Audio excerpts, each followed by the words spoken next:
Hello everyone, my name is Zach with St.Bernard. Today I'm going to be talking about three different prompts: healthcare policy and should it be free in the United States, gun violence and gun control, especially in schools, should teachers and faculty be allowed with weapons, and lastly, I'll be talking about drug policy and should drug policy be allowed in the U.S. recreational instead of illegal.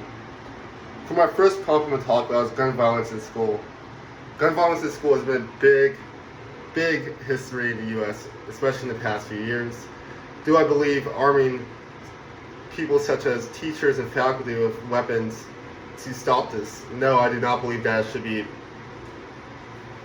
anywhere in any type of school, just because of teachers, number one, aren't trained properly to handle situations such as gun violence happening in schools. Many teachers might not even know how to use a gun. Also, secondly, I do believe it enforces not a comfortable environment for students in school, as they're always worried about what could happen next, especially with guns around and violence around, and known violence.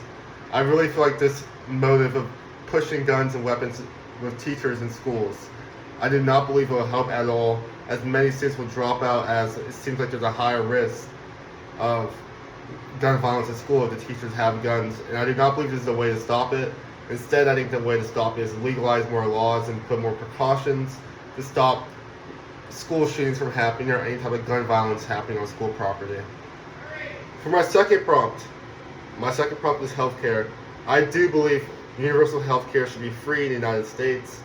I do not believe people should not be able to get hurt or sick and not be able to afford to get better because of the healthcare insurance in the United States, which is a problem for many people right now. One of the biggest targets for this high expense for healthcare, it targets minority communities and communities that cannot afford healthcare already, and low-income families. With many low-income families, many of them have multiple children and kids already. Adding this extra expense to their life is not going to help them get the better needs that they need. The better way to do it would be to provide universal health care through taxpayer money and have people be able to get care without having to worry about a big bill where it's going to happen after they get their care.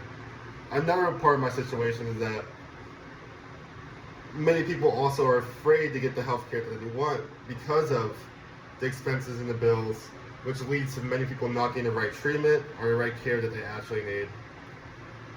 For my last prompt is drug policy in the United States and drug recrealization and legalization. In my opinion, yes, I do believe drugs should be recreationally used and sold in the U.S. instead of buying from a shady or unsafe dealer on the street. I believe this would be much better, as people would know what they're taking instead of many drugs being mixed with dangerous things such as fentanyl or any other opioid that could kill them. I also do believe this would be a great use for people that are recovering drug addicts. Knowing what they're actually taking might be much better, and also giving them low doses and doses and doses so they can get better over time. As the CDC proved, getting a drug addict off of drugs immediately is always not the best option for someone who is in those hard times where they're addicted to drugs. But the best option would be lowering the dose every single time. So yes, I do think recreational drugs should be sold in the U.S. under strict policy and strict law, but yes, I do believe that recreational drugs should be in the U.S. and that you shouldn't have to pay. But I think having drugs sold from someone that doesn't know what's in the drugs is always the worst choice and increases the chance of overdose and many other things. But yes, these are my three prompts that I'm arguing about today. Thank you.